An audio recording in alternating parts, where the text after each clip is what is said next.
Halina po kayo dito sa kusina ni Lola. At sapagkat medyo may kalamigan ang mga panahong ito, tayo ay magluluto ng sinigang na hipon. Simple at madalian lang po ang version ng recipe ko. Ito po ang mga sangkap na ating ilalahok sa recipe natin ngayong araw na sinigang na hipon.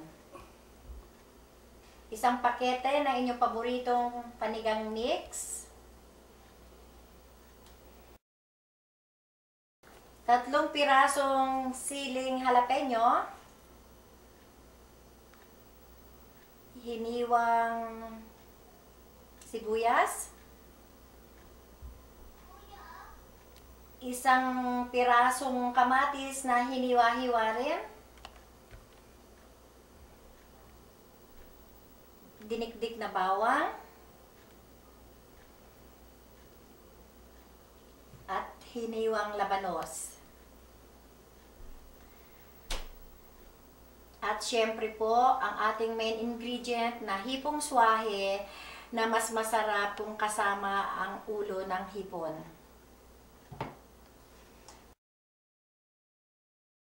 At sa bandang huli, ang atin pong mga dahong gulay na kung anong available sa inyo, spinach, kangkong, or bok choy, at hiniwang sariwang dahon ng sibuyas.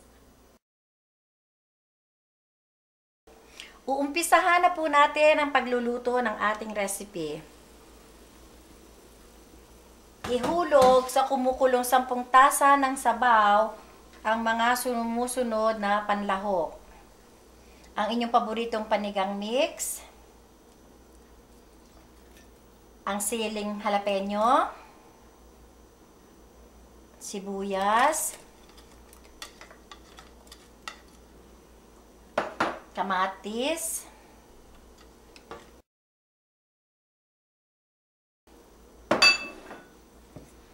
bawang,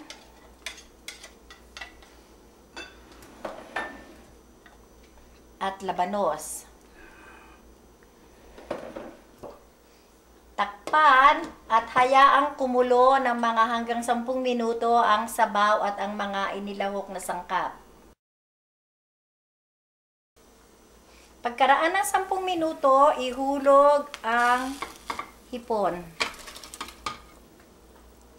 Hayaang kumulo ng another 5 minutes para hindi ma-overcook. Takpan at hintayin natin ng 5 minuto. Makaraan ng 5 minuto, ihulog ang spinach.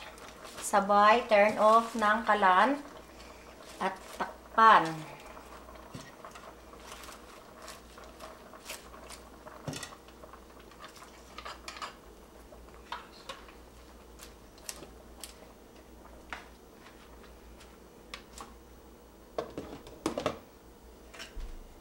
Hayaang malanta ang dahon at ihain ng mainit. Enjoy!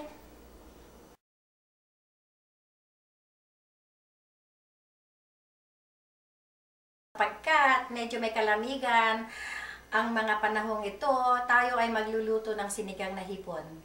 Simple at madalian lang po ang version ng recipe ko. Cut! Good take!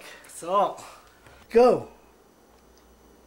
Ihain ng mainit at enjoy!